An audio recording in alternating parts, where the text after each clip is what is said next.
Omulabi waffe omulungi wa Saviour TV nkwanirizaako olunaku olwaleero ne nkwebaza egyo gyonna gy'otuusaako engalo era ne nkwebaza okuba ng'okyatwekuumiddeko ebbanga lino lyonna.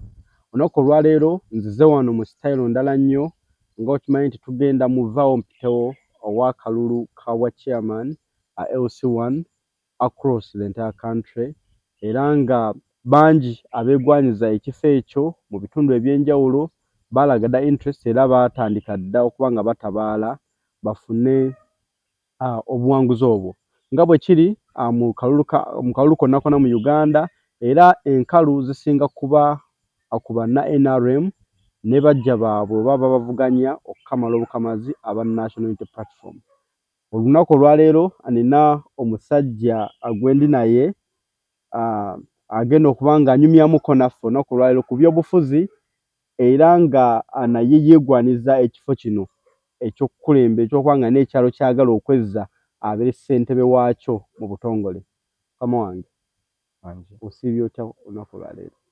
Bulungi ow'ekitiibwa. Osiibye otya no ssebo? Abalabi baffe aba Saviour TV baalyagadde okumanya gwani ebikukwatako ebitonotono by'osobola okuba nga obagamba oba obategeeza olunaku olwaleero. Abalabi baffe aba Saviour TV erinnya nze Ssentongo Innocent. Abasinga bamanyidde mu events, abasinga bamanyi nga ino events. Nga nze omu ku beesoboddeyo okujja okukwata obuweereza bw'ekimu ku byalo ebiri mu Town Council y'Ekiboga. Ekyalo ekyo nga kiyitibwa Lufula LC1. Mutuwangaalira n'Abasaviour. Omuluka baguyita Bamusuuta Ward. Yes, sebo. So Innocent oba ino event weesoboddeyo Bwantoogo, bagala weesobola Bwantoogo? Yes, sebo. Okujja nga weesimba ku kifo ekyo bwa chairman LC1 mu Lufula, ekyalo ekyo kyoyagala okuba nga wezza mu butongole. So enteekateeka eno generally sooka otuweeko ebitonotono ebigikwatako. Otuuseewa, weewandiisa, ebintu bwe bityo omuntu abeere ng'ali sure singa aba akuwadde akalulu ke kaba tekagudde mu bantu bakyamu. Mu mikono mikyamu. Mu mikono mikyamu. Neyanzege. Mukama wange, olunaku olwaleero lwe lunaku olubadde luggulawo okwewandiisa. Kaadi ya NRM zo ze zikaadi ze twasooka kalulu akaasooka okkubwa kubanga ko kaasooka ne flag ezaweebwa ba councillors ne ba MPs eza NRM. So kwe kaasookera ddala ekikwatagana n'okwewandiisa leero, olunaku lwa leero abantu abalina obwetaavu abajjayo zi forms zaabwe nga baagala okuweereza abatuuze b'ebyalo eby'enjawulo. Olunaku olwaleero okwetooloola eggwanga lyonna batandise okuzzaayo forms ezo ne banominatingibwa. Ng'era ku banominatingiddwa leero wano mu Kiboga Town Council ku LC eya Lufula ndi omu ku abo era nga nze flag bearer wa NRM ku mutendera ogwo ogwa LC esooka. Awo wennyini wenjala okusimbulira ekibuuzo kyange ekigenda okuba nga kisooka mu kkowe eryo. Yes, sebo. Oli muvubuka. Ye taata. Bavubuka bangi mu Uganda ne mu Kiboga Town Council abagobera ebyobufuzi bakimanyi nti percentage esinga mu bavubuka bali luuyi luli olumyufu. Yes, sebo. National Unity Platform. Ki ekyakutanula okuba nga gwe okwata sayidi eri endala? Neyanzege. Omanyi buli omu alina engeri gy'alabamu ekintu. Nze ensonga eno eri ku buweereza, ensonga eno teri ku pati. Naye nga bw'oba ozze ku pati, nze kitange kankwekoko ka background akatono. Nze kitange ali omu ku abo abaleeta gavumenti eno mu buyinza. Oli mwana wa mulwanyi? Ndi mwana wa mulwanyi omugenzi mugerwa agalamidde Ekimbejja. Wano Eggogonya Ekimbejja Musacca wagalamidde. Taata wange yayingira amagye yali mu 82 era bagenda gavumenti eno eriko obudde buno yagenda okuwamba nga kitange ali mu magye. So kati ntambulidde mu gavumenti eno era ebirungi gavumenti eno byekoze byekola ki bingi byendabako.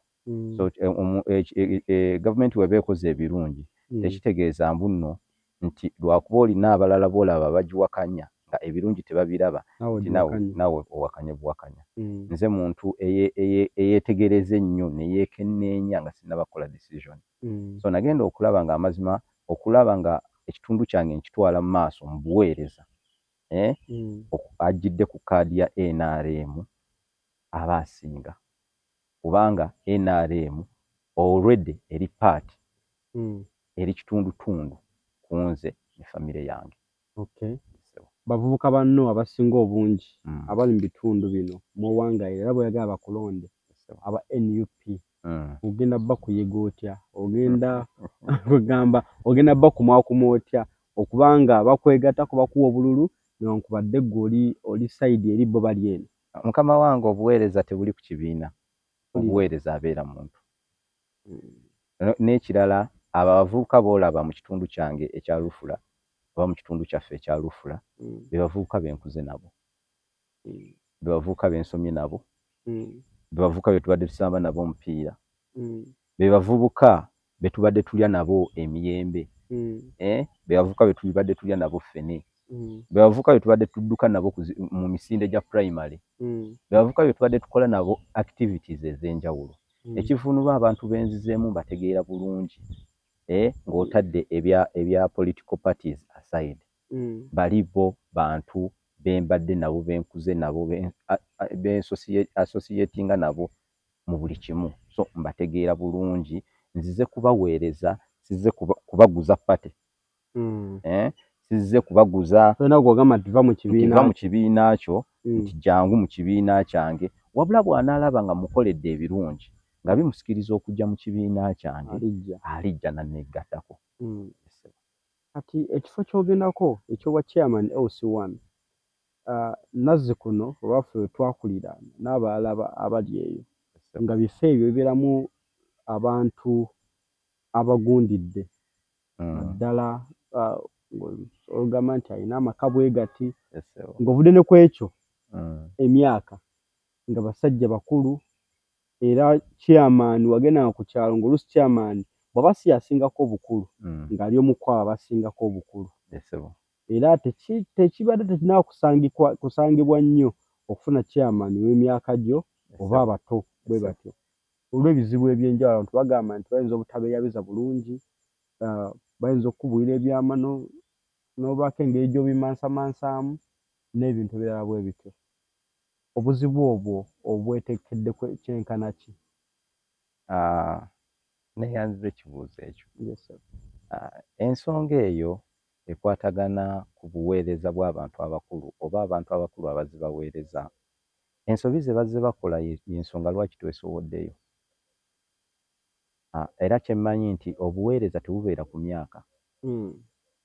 Tebubeera ku myaka gya muntu wabula obuweereza bubeera ku kwewaayo okw'omuntu.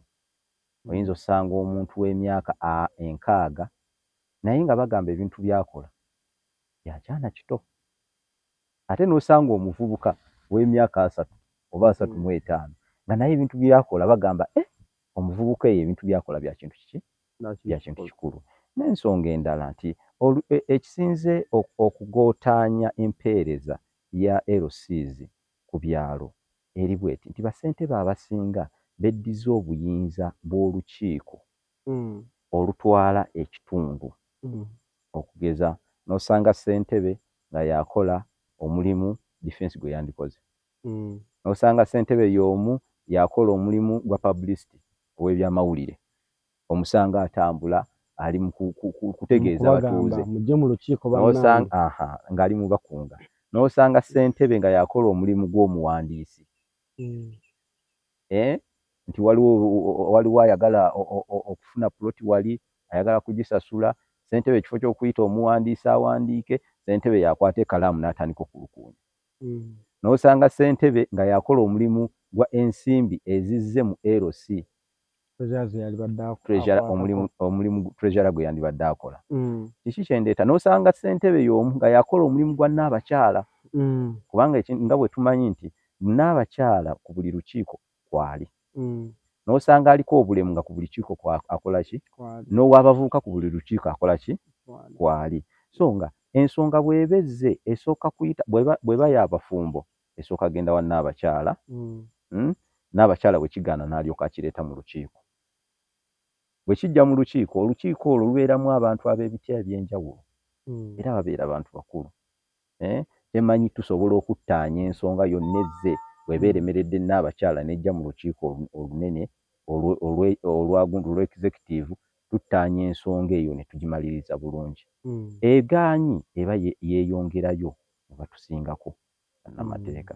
Era nga nkusuubiza nti mu LCs entono ennyo mu Uganda oba mu kibuga, LC yange yegenda okubeera n'olukiiko lwonna nga luli active, okutandikira ddala ku w'abavubuka, ojje kwaliko obulemu, ojje ku w'abakadde, ojje ku baazirwanako, ojje ku w'abakyala, ojje ku muwanika, ojje ku muwandiisi, ogende ku publicity, ogende ku defense, ne ku vice, ne ssentebe nange kennyini. Bano bwe babeera bali active, nange ate nze mutwe mukulu okulaba ng'olukiiko lwange luli active, nange nina okubeera active. So mukama wange, ensonga y'emyaka yesinza otuzza emabega. Tulina ebintu bingi nnyo abavubuka bye tusobola okukola, naye nga twenyooma lwaki?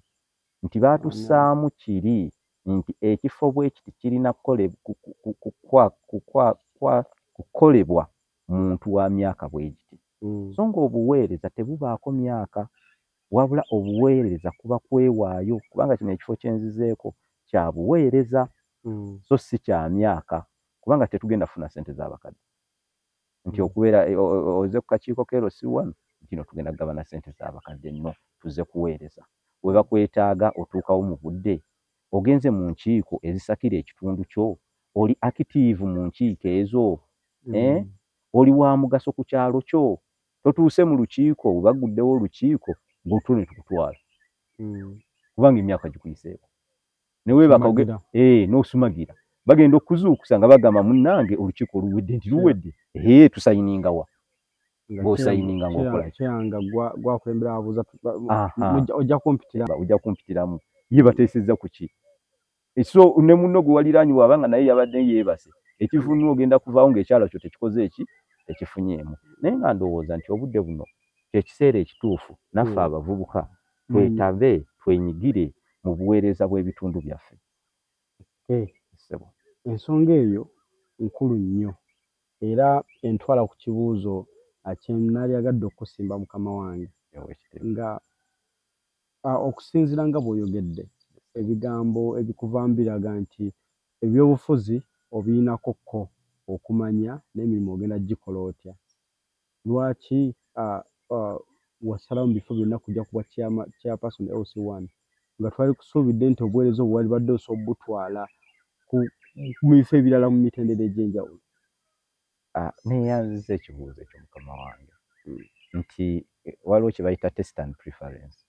Buli omu abeera alina waasooka kale ekintu ekimunyumira. Nti nze mu buweereza bwange si nze muntu abadde active ennyo mu politics. Mbaddeyo wansi naye nga ndi dormant.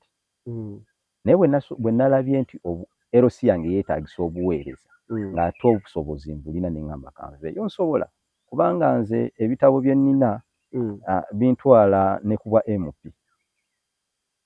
Kubanga mukama wange ndi omu ku ba degree holders. Otuuka n'okuba president otuuka. Ye mukama wange. So naye njagadde kutandikira wano wansi, ntereeze ekyalo kyange, ndekewo omukululo. Nti ne bwe mba nvuddewo nga nkitereezezza bulungi, ndekawo omukululo bakama bange abalala abalijja mwe balikola ki? Okulaba ng'ekyalo kyaffe kigenda maaso. Kubanga tekikola makulu kugenda waggulu ate nga wansi gy'ova si birungi. N'ogenda waggulu n'otandika okukola emirimu waggulu bulungi nnyo nga naye ne wansi gy'ovudde si ki? Okugeza waliwo abantu abamu ogenda n'olaba ng'ali oba ali mu kibuga alina amaka malungi ganyirira, naye bwe bafuna ekizibu ne badda ewaka, mazima nga batuuka ewaka basaawawo na busaayi, basaawa nsiko okulaba ng'omukolo guteekebwawo. Bw'oluusi tewali na nnyumba bateekawo weema. Kati so ensonga lwaki ntandikidde wansi, kantandikire wansi ntereeze. Omukama wali bampadde omukisa. ojja kulinnya mpola kulirinnya mpola mpola. ogenda kufuga abantu kubafiirako. No. Nze njagala kukola ekisanja kimu ekyo ndekewo omukululo Bagamba nzire wabbali bangi abasaba ekisanja ekimu ne bamaliriza fundikira nga bane mu nnyogo n'ekirala kimu nkome ku kino n'aba ng'afuza ekyalo ebisanja ng'agenda mu biwerera ddala. Mukama wange nze omu ku bavubuka abeesowoddeyo okuweereza era nze omu ku bavubuka abategeeza ekigambo kye bafulumya nga bwe nagambye nsooka kwekeenenya nnyo singakola kintu. So kati kino ekisanja kye ndi mu kusaba singa mbadde njagala ebisanja 2 nandigambye neetaaga ebisanja naye nze emyaka 5 okusinziira ku plans ze nnina zimmala okuba nga nina omukululo gw'endesewo mu LC ne bannange bakole ki batandikira awo. Tomanya nti osanga nina ekintu kye ngenda okuba nga ntandise nti n'abalala kwe bagenda otambulira batya omuntu ategeere nti bw'ojja kubwa LC oba togafudde makaago nti buli ekyalo kyonna kirina kubeera mu nkwawa zo. Naye bakyamani abasinga tubalabe nga bali press nga bamaze kufa. Ate nze kyesaagala nze njagala nnyo nti ekyalo kyange kifunenga replacement ng'omuntu tamaze kufa kubanga era naffe ewaffe bwe kiri nti ssentebe yaliko bambi omukama amuwa ekiwummulo eky'emirembe yasooka kuva mu bulamu bw'ensi eno ne tulyoka tufuna vice Nantebe. Omukisa ne gujja bubi bambi vice naye n'atuva ku maaso ki n'afa. Ati awo ne tufuna interim committee oba akakiiko ak'ekiseera era obudde buno akali mu kuddukanya ekyalo kyaffe naye saagala nze kibe bwe kityo era buli nteekateeka ya gavumenti n'ekintu ekyo kye mmanyi ekiviiridde ku bassentebe kulemera ku buyinza kiviiridde ku butateekateeka kalulu ka LC kubanga ebiseera bye tumaze obululwa LC emyaka gye tumaze ebisanja bye tumaze buteekateekeddwamu enfundambale ne weesanga nti ssentebe amaze emyaka 15 y'ebisanja 3 nga tewali kulonda kugenda mu maaso naye kye mmanyi kati kigenda kukyuka kye mmanyi kye nsuubira nti engeri gye tutandise kino ekisanja no siriipu teri kwebaka nti buli kisanja we kiggwako okulonda bassentebe kugenda kubaawo kubanga obuvuyo bungi obadde bukolebwa bassentebe nga bo bamanyi tebagenda kuva mu ki mu ntebe bajja kulema okuva mu ntebe eyo. Obadde oyogera nkuwuliriza bulungi nnyo era n'ogamba nti oli omu ku basajja abekkaanya ebintu era n'okola analysis mu ngeri ey'enjawulo. Kati awo njagala okusooka otegeeze munna Lufula ku ebyo ebizibu by'osobola okugamba nti bino bye bisinga okubajojobya era by'ogenda okutandikirako gwe nga chairperson omupya singa bakutaddemu obwesige ofuuke chairperson omuggya owa Lufula. Ku nsonga eyo okusookera ddala LC ze tulina mu town council ezitalina ofiisi LC yange eri emukuzo bamu kubakutte ensawo ate nga ye LC eri mu makati mu town council naye nga ofiisi zaffe bassentebe baffe baziteeka mu maka gaabwe nti okugenda okulaba chairperson olina kugenda mu maka ge so nga chairperson alina okubeera ne ofiisi ng'eyawukana ku maka kubanga amaka eri institute ndala ey'omuntu eri privacy ya muntu naye ogenze ne weesanga nti bassentebe ababaddeko amaka gaabwe gabadde gakola nga ofiisi ekyo nendaba nga kiri kimu ku kintu ekiziyiza ki enkulaakulana n'obuweereza nti oli omuntu atya okujja ewuwe ewaka ne bw'aba alina kye yeetaaga ajja kumaliriza takoze eki takifunye. Kati kye ngenda okusookerako ddala mu LC yange tugenda kubeera ne ofiisi ng'eyo ofiisi egenda kuteekebwa ku nnyumba eyaffe ennyumba eyo ya bizinensi eno ye Paradise oba obudde buno awali Fortbet naye kyekizimbe ekiddako era ngenda kuteekawo ofiisi era LC yange buli alina ensonga yonna ng'ajjaawo ku ofiisi ofiisi eyo egenda kuba ng'ekola okuva ku Monday mpaka Monday ekyo kimu egenda kubaawo mu kisanja kyo kyokka ebyabalala baneeyiiye no eyo office mbadde nsuubira nti engeri nga bw'olaba nti LC yaffe Erosingaga erimu Xavier High School ng'essomero erisinga okuba ery'amaanyi so ffa kati obudde buno mu kibuga kya Nkwanzi erimu Centenary Bank erimu Ntale Distributors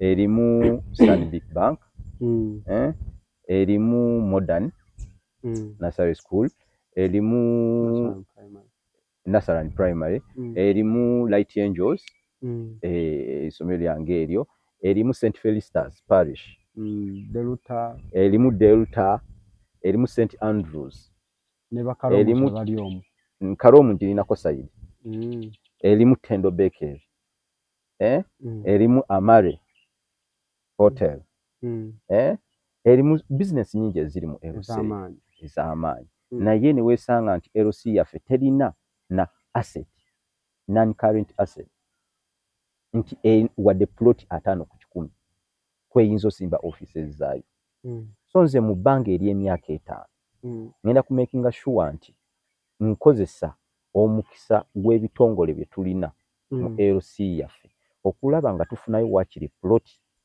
tuzimbe mu office ya LC nti nga ne bwe ndiba nvuddewo ne we giriba myaka emeka omuntu ng'ajja mu Kiboga Town Council bwe bamugamba genda ku offices za Rufula LC1 nga ne bw'aba avudde Masaka ajja straight offices mu kumikolo gyagala okuleka wegumu ku mukulu ogwenjagala okuleka ate nga kisoboka mu myaka 5 egy'obuweereza ya mukama wange bwe najja ku Xavier High School ow'ekitiibwa munanyima y'akantu ebbaasa nti genda oyongereko ssentebe olabe nga tufuna office oba namwe mwagala kujjanga mu maka gange bwe wabaawo ekintu kye mwetaaga wayi ezo ensonga ziba mpanvu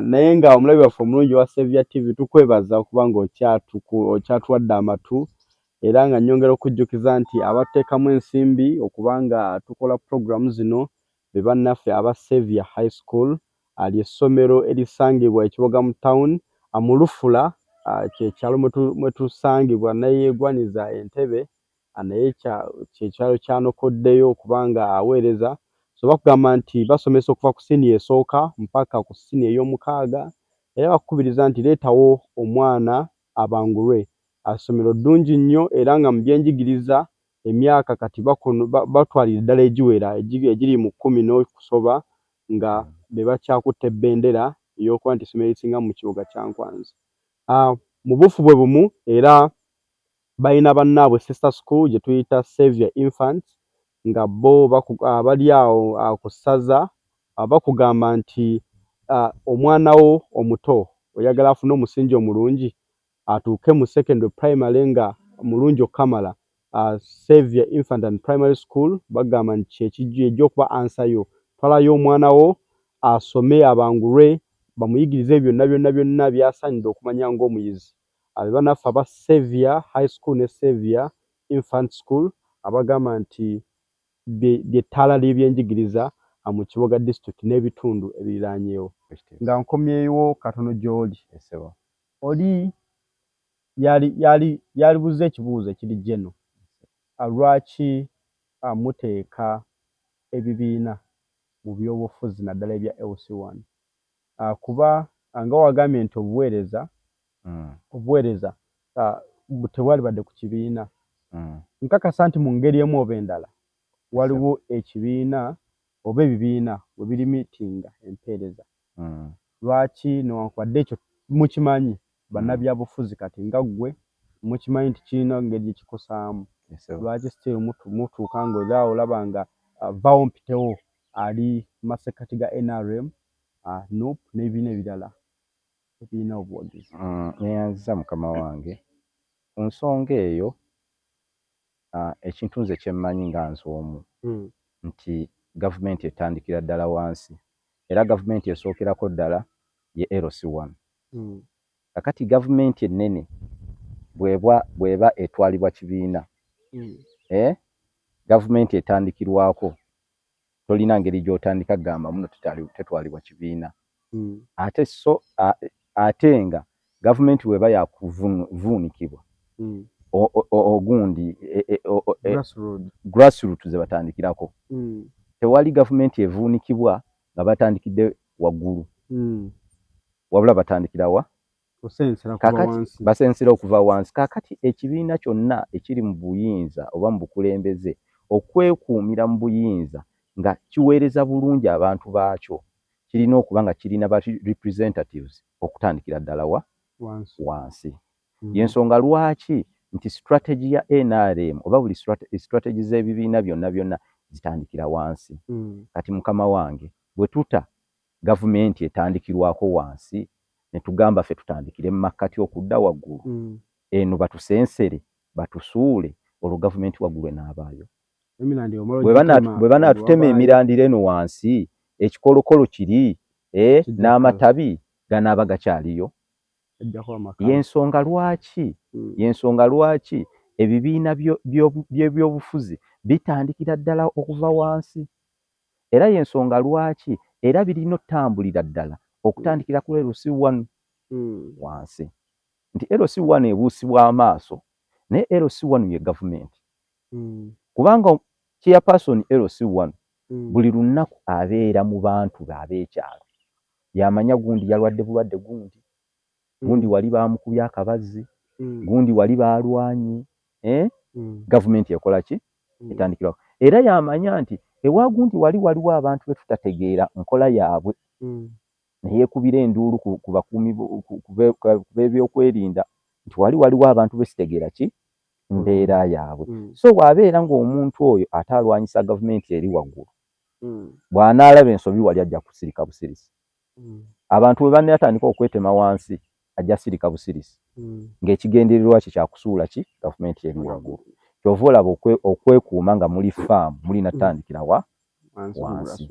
Grassroots bwe tunaaba nga tuli faamu, buli omu nga ekibiina kye kiri faamu wansi, aba ali ku sure deal, abeera ali comfortable nti waggulu bw'eba gavumenti ye eri mu buyinza ne gavumenti ye waggulu eyimiridde bulungi. Y'ensonga lwaki ebyobufuzi bitandikidde wa? Wansi. Era kyova olaba nze siwagira bagamba muno LC1 teyandibaddemu byaki? Byabufuzi.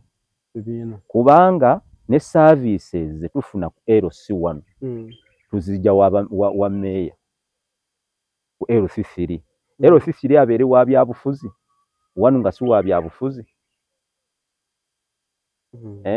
Ekivuunula LC3 bw'abeera wa NRM kimwanguyira okuweereza bannaaba NRM wansi. Kubanga babeera mu structure ki? Y'emu. Anaakukuba wansi w'ogamba sigenda teekawo bibiina, obeera wa NRM waggulu n'oweereza, ono n'agamba tebyatuuse.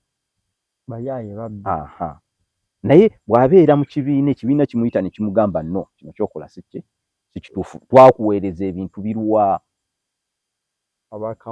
Obeera accountable okusookera ddala eri pateyo ey'ebyobufuzi ekutwala. Ate still n'obeera accountable eri chairperson LC3 oba meeya akutwala mu sub county eyo. So mukama wange kyova olaba nze ngenda ne kiri nti ebibiina birina otandikira wa? Wansi. Omulabi waffe omulungi wa Saviour TV yali yayagadde okumanya nga ggwe omaze okutukakasa obulungi lwaki osaanidde mirimu ki gy'ogamba nti gino gy'emikukutive chairman LC1 gy'alina okusosowaza era gy'alina okukolera bannakitundu ekyo mwazze? Service delivery okusookera ddala, okulaba nga abantu bo ab'oku kyalo bafuna services nga bwe basaanidde okukola ki? Nga bwe ziteekeddwa okubatuukako. Okulaba ng'ogenda n'obasakira ku LC3 oba ku sub county level, okulaba nga security y'ekitundu kyo eri intact, eri wamu, okulaba nti abantu bo ab'ekitundu obakuuma nga enkwatagana weeri, okulaba nti obutabanguko mu kitundu kyo bukendeezebwa. Okugeza nti afa omwerosi yaffe eya Lufula tulina challenge ey'abavubuka abakola eggaali. challenge nene nnyo ey'abavubuka abakola eggaali. Naye ne LC chairperson owa LC1 osobola okukola twandibadde tugiyita mayumba 10 edda bwe baagayitanga n'okola security y'ekyalo nemwekuumye defense nga yagikulembera nemwekuumira ekyalo kyammwe ne mumanya nti ekitundu kino okuva okutandikira wano eno ku Sevier nti okukkirira emanju wa St Felicitas nti ye okugenda okuguka ku bannansi nti ye akatundu ako kalimu obuzibu ne mwetemamu ebibinja nti affe abasooka tujja kuumawo okuva ssaawa 2 mpaka 5 nti okutandika 5 abalala bakole ki bajje mpaka 8 nti okutandika 9 n'abalala bakole ki bajje ogenda okulaba nti ababadde bakola effujja awo banaategeera nti abantu LC eyo yeekozeemu omulimu tewaliwo bajja lekeraawo bajja kulekeraawo kikyengezizaako okuleeta nti obukuumi mu kitundu buva eri chairperson bwe yeesuulirayo ogwa Naggamba nti n'obutabanguko mu kitundu ekyo buba bw'amaanyi kubanga kikakata ku chairperson okulaba nti abaana abali mu kitundu kye basoma kubanga mu LC yaffe tulinamu essomero lya gavumenti abaana abo balina okugenda kusomera bakole ki kikakata ku chairperson bwe weesuulirayo ogwa Naggamba be baana b'osanga batayaya ku kyalo nga tebakola ki tebasoma so chairperson bw'oba oli active bw'ogenda mu family z'abo abaana lwaki tebaasoma nti obuzibu bwaki bwa bitabo genda mu nsawo ya LC bwe ziba dazini 10 za bitabo zigule bwe kiba kyekiremesezza abaana kugenda kusomera bakole ki bwe kiba kyetaagisa kuyita muzadde muyite mutuwe mu lukiiko mugambe abo abaana okutandika wiiki ejja tetubaagala kubalaba waka tubaagala nga bali ki bali ku ssomero so obuvunaanyizibwa bwa ssentebe bungi kwegamba LC eringa nga famire ey'okubiri eya ssentebe era nga taata chairperson ye taata n'olukiiko kino saagala kissa ku chairperson yekka chairperson n'olukiiko ekisinza okumenya ba chairperson bannanga abalala okulaba nga obuvunaanyizibwa bw'olukiiko balwetikka nga ki nga bosse kinnoomu so nga kyandibadde kikolebwa mu kwegatta okwa executive. Omulabi waffe omulungi akyatwala ku Sevier TV tukwebaza entakera mu kaseera kano agenda kusaba chairperson waffe gwe tulina olunaku olwaleero mu bigambo ebitali bingi nnyo akunge obuwagizi abeeko ebigambo byawa direct eri abalonzi be oba ebyenkizo ebiyinza okubatengula emmeeme oba oli awo ne bagamba owaayi mu bonna tusazeewo kulonda Bwana Innocent. So mbadde nsaba mu ddakiika entonotono nga bwe tuwumbawumba obeeko by'ogamba abantu bo ab'omu Lufula obeeko obugambo bw'obasibiriza. Mbakunga ngenda kuza omwezi 28 omwezi guno gwennyini gwe tulimu mujje ku kasaawe wali emmanga ku St Felicitas we tulondera mujje musimbe mu mugongo nkimanyi mwayeewandiisizza kubanga mu LC eziri mu town council LC yange oba LC yaffe yemu ku LC ezaawandiisizza abagenda okulonda ennamba ennene. Mbakunga mujje munsimbe ku mugongo munnonde buno buweereza neesowoddeyo tewali muntu yaŋŋambye jangu neesowoddeyo nga nzije mbaweereze era mbasuubiza ngenda baweereza n'omutima gumu awatali kusosola baganda bange abannuuku kino kye tuliko si kya however much kiri attached ku parties ku bibiina by'obufuzi naye nga tuli ku buweereza omuntu gw'olaba agenda okukolera ekituufu abaddewo nammwe ng'abaweereza badde nsaba mugwe muba musimba mu mugongo abaweereze era mbasuubiza nti Katonda nga ye mubeezi ngenda kubaweereza n'omutima gumu mu mbeera yonna ekirungi ebyange byenkoze mu birabako tenti mukama wange nga bwe nnina tenti nze ekyalo ekyange kyekimu ku kyalo ekirina tenti ey'obwannakyewa eyange gye najja mu sitowa yange ne ŋŋamba eyo tenti eyambe bannakyalo kwe batandikira mwoyo gwa ggwanga nti oyo yenna alina oba mukolo gwa ssanyu oba gwa nnaku tent weeri gy'okola ki gy'otandikirako mbabeereddewo n'ebingi nnyo era byenkoze byeyogerera byesijja kunokolayo nti kino nakiri kubanga mbadde sibikola nga nina attachment ku politics wala mbadde mbikola ku lw'obulungi bw'abantu baffe obw'ekyalo mukama wange so mbakunga ng'ennaku z'omwezi 28 bamikwano ekifaananyi kyange kyekino Ssentongo Innocent bamikwano mujje munsimbe ku mugongo munnonde mbasuubiza ngenda baweereza n'omutima gumu awatali kusosola era mbasuubiza nti buno bwe budde okuloza ku bibala bya Ssentongo Innocent era mugenda kweyagalira mu LC etali mu kusasula sitampu injini n'ebirala bye saagala kunokola waneeno kubanga bayinza okugamba oba ndi mu kwonoona muntu mulala oba anyani ne LC yaffe tugenda gyeyagaliramu kubanga eno LC yetukuzizza yetufudde kye tuli ate njitegeera bulungi nnyo baganda bange ab'emikwano mujje mumpagire mujje munsimbe ku mugongo tubeere mu LC eya Lufula eyeyagaza LC etutwala mu maaso LC ey'ebyenkulaakulana LC buli omu gy'anaabeerako gyonna gy'ali ne yeenyumiriza n'agamba singa kibadde kisoboka n'enfunako loti mu LC ya Lufula awali emirembe.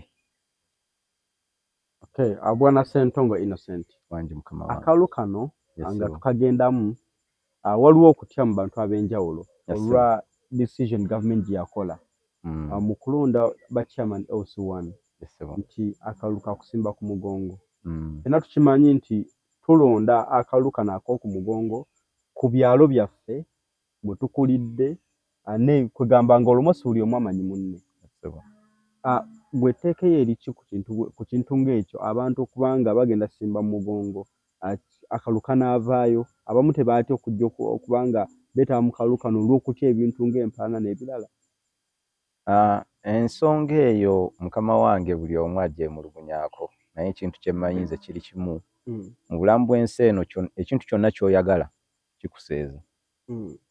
kikuseeza pulezidenti w'eggwanga lino bwe yali ayagala okukyusa embeera y'eggwanga lino eno yayingira ensiko mu nsiko kwalimu n'okuyiwa omusaayi kino kye tugendamu kyawukana n'okuyiwa omusaayi naye kiri kyalimu okulaba omuntu nga bamukuba amasasi n'afa wali bw'obadde otudde naye nga bwe ndi naawe waneeno ne bakuba essasi n'okola ki oba ne bakuba nze n'engwa wali ate ekyawukana ku kino eno luno tetugenda ku lutalo however much abalala bakitute nga lutalo naye bw'oba oyagaliza ekitundu kye ebirungi ekyokusimba omuntu mu mugongo kyekikweraliikiriza ku lw'ensonga olwanirira kitundu ky'okgenda mu maaso empalana eyinza okuba nga esitukaawo muganda wange nti empalana twagisangawo era tugenda girekawo omuntu akuwalana n'okwambala akakooti nga kaneeno n'agamba oyo yeeyambaza akakooti lwaki yayambala akakooti naye ng'oyambadde kaki kakati empalana omuntu anaakuwalana tekiba na bya bufuzi obeera mu byo okusimba omuntu mu mugongo oli waaba wakuwalana akuwalana era waliwo abavudde mu migongo nga bamaze okusimba layini ne beegwa mu bifuba ne beebuuzaako nga kali kabadde kazannyo kakoze eki mutukubya akalulu kakoze eki kawedde ne beegwa mu mugongo ne beegwa mu bifuba ne beebuuzaako ne beehaaginga ne kiggwa kikyengezaako tegeeza nti yes abalala kibatiisizza naye ekintu ky'oyagala kyonna kikuseeza bw'oba oyagala enkyukakyuka mu kitundu kyo bw'oyagala ekitundu kyo kigende mu maaso genda osimbe omuntu w'omugongo bw'oba ng'olaba y'oyo omutuufu agenda okutwala ekitundu kyo mu maaso genda omusimbe mu mugongo mulonde ku lw'obulungi bw'ekyalo naye bw'oba olaba nti okusimba omuntu mu mugongo kisinga amakulu obutasimba muntu mu mugongo kisinga amakulu ekitundu ky'okukulaakulana omusimba mu mugongo naye nze nandikulubirizza abantu olw'obulungi bw'ebitundu byaffe bagende basimbe mu mugongo muganda wange mu nsi muneeno tetugenda kugyawo empalana egenda kusigala nga weeri mpaka Yesu lwalikola ki boogera ku Kaini and Abel. Mpala naye yakola ki? Mpala nasi yakireeta ekyo omu okutta munne. Kakati era ne wano eno empalana tegenda kuggwaawo, wabula kye nnyinza okugamba abantu baffe bw'eba nga yeeyo chansi gavumenti gye yatuwadde okutereeza ebitundu byaffe, okukulaakulanya ebitundu byaffe, tugende tusimba abakulembeze baffe mu mugongo. Kubanga ekintu ky'empalana nti ne mu bokisi n'akalulu kano ak'okutiikinga weekweka n'otiikinga n'otiikinga n'okateeka wali, omuntu nga wamutiikinze n'ajja n'akuwalana n'agamba okusinziira we nafunye obululu obutono gundi gwe olabika tewakoze eki? Nafunye obululu 6. Gundi gwe gundi gwe tewampadde kalulu. Ng'oyinza okwesanga ate gwe yasoose n'okukola ki? N'okkamuwa. Agamba muri 10 nafunye 6. Era empalana n'akola ki? N'agiggulawo. So bwe tunaatunuulira ekintu ky'empalana tegenda kuggwaawo. Omuntu akuwalana olw'okuba ozimbye akayumba. N'akuwalana ng'olinga eyamuttira omuntu. Naye nga bambi wapakasa kasenteko n'okola ki? N'ozimba akayumba. Omuntu yenna ayagaliza ekitundu kye ebirungi. Omuntu yenna ayagaliza ekitundu kye okugenda mu maaso. Agende asimbe aba omukulembeze gw'asiimye mu mugongo asobole otwala kitundu kye mu maaso. Oyo atayagaliza kitundu kye kirungi asigale waka agaana okugenda okumusimba mu mugongo. Kubanga kyemmanyi nti omukulembeze gwe bagenda okulonda nze omu ku bo gwe bagenda olonda. Gwe bagenda okulonda agenda kubaweereza okumala emyaka 5.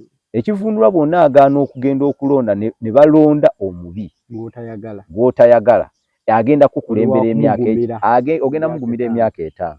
So nga wano wabadde olina mugumira essaawa busaawa nadda wabbali ne mulonda omutuufu agenda otwala ekitundu kyammwe maaso. Kakati mbadde nsaba abalonzi baffe abalungi nti ekintu ky'empalana tekibayinula nnyo, tekibayigula ttama, tekibatiisa, bagende balonde. Abantu bawulira Ssentongo Innocent. Mu bufunze tubuulire Ssentongo Innocent yaani.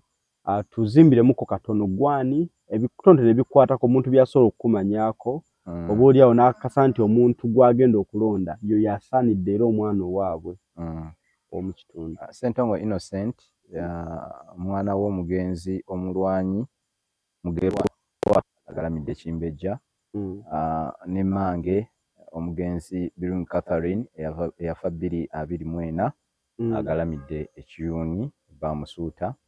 Ssentongo Innocent mwana yatandikira okusoma ku Gloria Nursery School awoola abatendo Beckett. Ebiseera ebyo Gloria yatandikirawo. N'agenda ku St Andrews essomero eririraanyeewo. N'ava ku St Andrews n'agenda Kabamba Primary School mu Barracks ye Kabamba. N'avaayo n'akomawo ku St Andrews, n'ava ku St Andrews n'agenda ku Light Angels Nursery Primary School. Bwe nava ku Light Angels n'engenda Masindi Ame P6 P7 Masindi Ame Primary School, Masindi Ame Boarding Primary School era mu Barracks.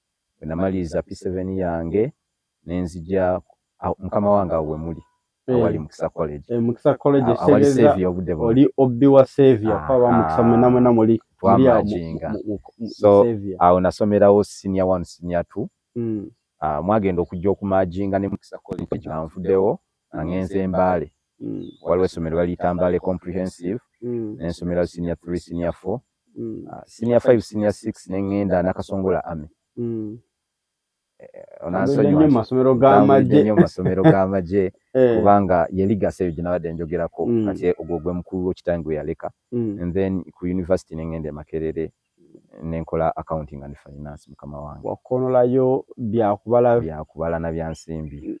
Oli mu nnyo mubalizi wansimbi taata. Oli musajja mugundivu mu byenjigiriza era nga oli agamba nti oli musajja muyivu. Yes. Ngeri emu oba endala. Kati omuntu ategedde bulungi nti Innocent agwayogerako musajja muyivu era yeesowoddeyo oba oli awo kubanga atwala entebe y'obwa chairman LC1 mu Lufula ekyalo kye bayita Lufula wano naffe wetusinziira aba Saviour TV. N'olw'obugambo obwo mukama wange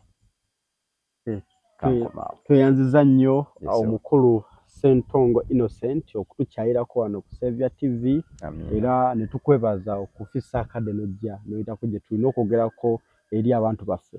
Atubeeyanziza nnyo abatwekuumirako entakera era tubagamba nti tukyalina bingi ebyokubaweereza ate naddala mu kaseera kano akavaawo mpitewo ow'ebyobufuzi atazzeemu abagamba okusitula enkuuli nga abantu beegwaniza ebifo ebyobwa chairperson LC1 mu byalo ebyenjawulo mu kibuga kya Nkwanzi n'ebitundu ebirala by'eggwanga. So tweyanzeege tusaba Omukama Katonda abatukuumire mbere bulungi.